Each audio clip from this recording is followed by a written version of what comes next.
you can count on. This is the Wabash Valley's most watched newscast with Kit Handley, Storm Team 10 meteorologist Everett Lau, and Marty Ledbetter's sports. This is News 10 Night Watch.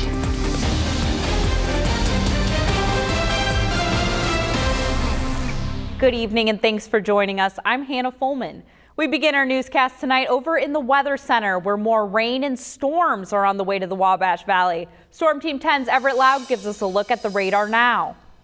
Well, as we look at the Storm Team 10 storm tracker, many of us still quiet out there this evening, but you'll notice the line of showers and thunderstorms just moving into the I-57 corridor, just getting ready to cross over into portions of Coles and Effingham counties. Now, the good news I can pass along to you is we no longer have any watches or warnings in effect right now. That watch was allowed to expire at 10 o'clock Eastern time. So we're going to continue to watch this line as it moves through, but now that the sun is set, we're not looking at those storms being quite as strong as they could have been earlier today. So that's definitely some good news, but still some lightning and thunder going to be possible tonight as this line continues to advance its way off to the east. It's already been bringing some heavy rain to northern Vermilion County. This system is going to continue to slide through mostly during the overnight hours. So you can see as we go through the planner, we'll see those temperatures staying in the middle 60s. I'll let you know how your Sunday is shaping up coming up in a few minutes.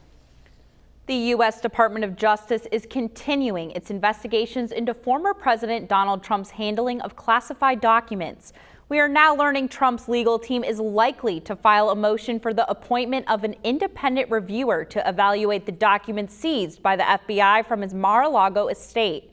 Now, at the same time, a U.S. magistrate judge has given the Justice Department until Thursday to file a redacted version of the affidavit it used to get approval to conduct the search. Now, in tonight's continuing coverage, CBS News correspondent Natalie Brand has more details from Washington.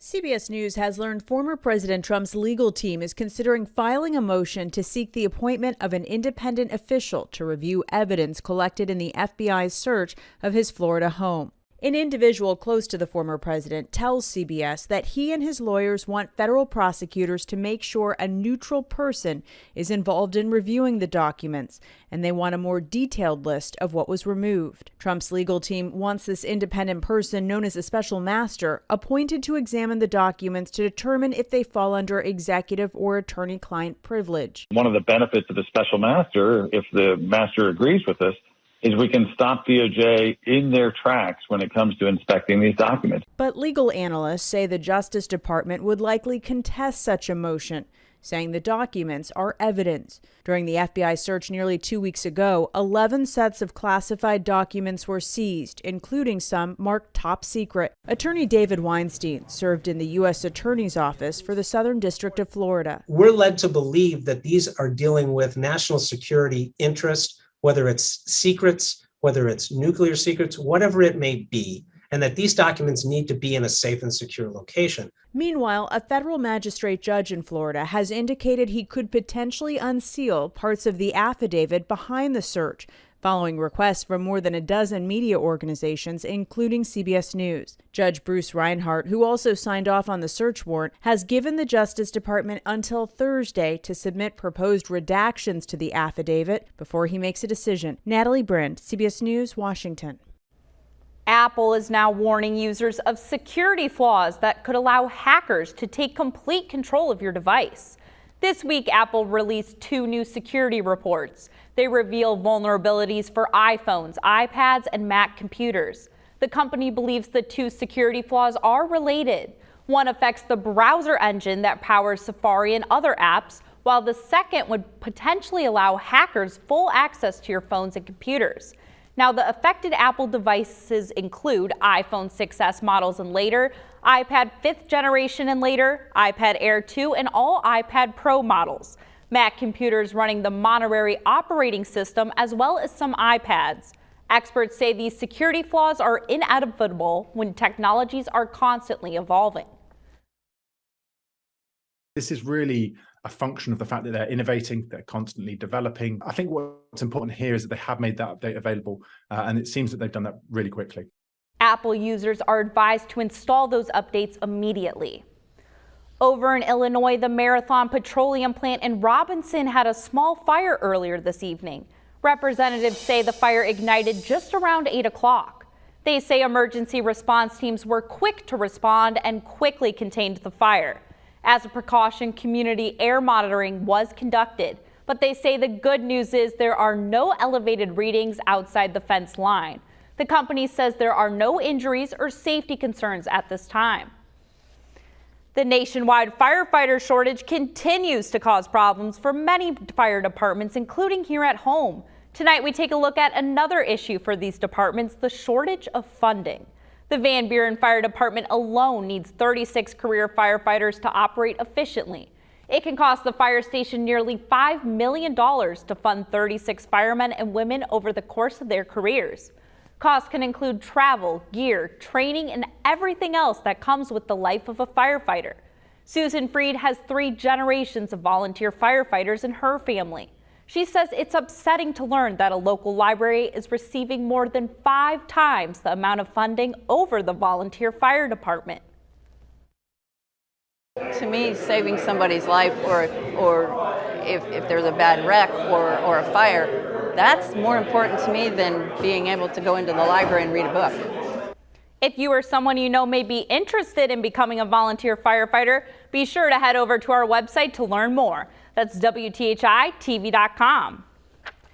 Vigo County residents are stepping up to clean up waste throughout the community. In 2021, the Vigo County Solid Waste Management District collected more than 148 tons of waste during township cleanups. And those cleanups have continued well on into 2022. Today, the Otter Creek Township hosted a cleanup for all Vigo County residents. Items range from mattresses and beds to carpeting and flooring. The goal is to keep Vigo County clean and to help eliminate illegal dumping in the area. Now, if you missed today's township cleanup, don't worry, there are many more opportunities coming up soon. The next cleanup is scheduled for Riley Township. This will be next Saturday at the Riley Recreation League parking lot. On Saturday, September 17th, Honey Creek Township will host a cleanup at the fire department. Then the following Saturday, there will be a cleanup for Lost Creek Township. This will be at the Sealyville Town Hall parking lot. All cleanups will be from 8 in the morning until 2 in the afternoon.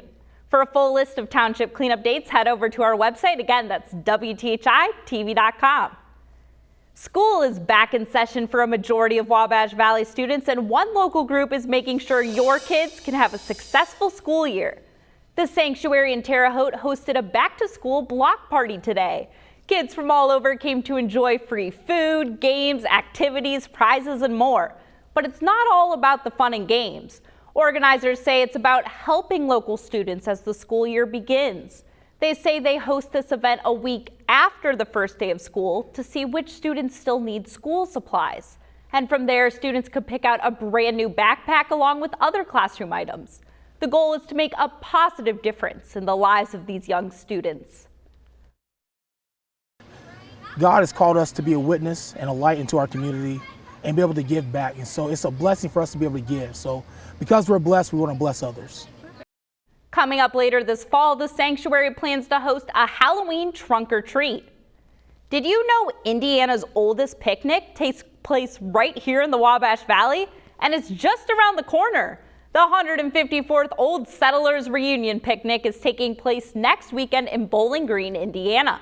It's a weekend full of food, music, and fun on the town square. Events include a horse pull and an antique tractor pull. Everything kicks off next Friday, that's August 26th at 4 p.m. with the Jonah Fish Fry. The 2-day event wraps Saturday night at 9:30 with a concert. One Wabash Valley musician is rocking and rolling in the huge national competition, and you can help him achieve his dreams. Coming up, we will show you how you can help Jeff Winchester make it to the final round of the opening act competition. This story and more is next. You're watching News 10. It's coverage you can count on. You're watching the Wabash Valley's most watched newscast, News 10. Closed captioning is sponsored by Terre Haute Chevrolet for the best value and the best experience.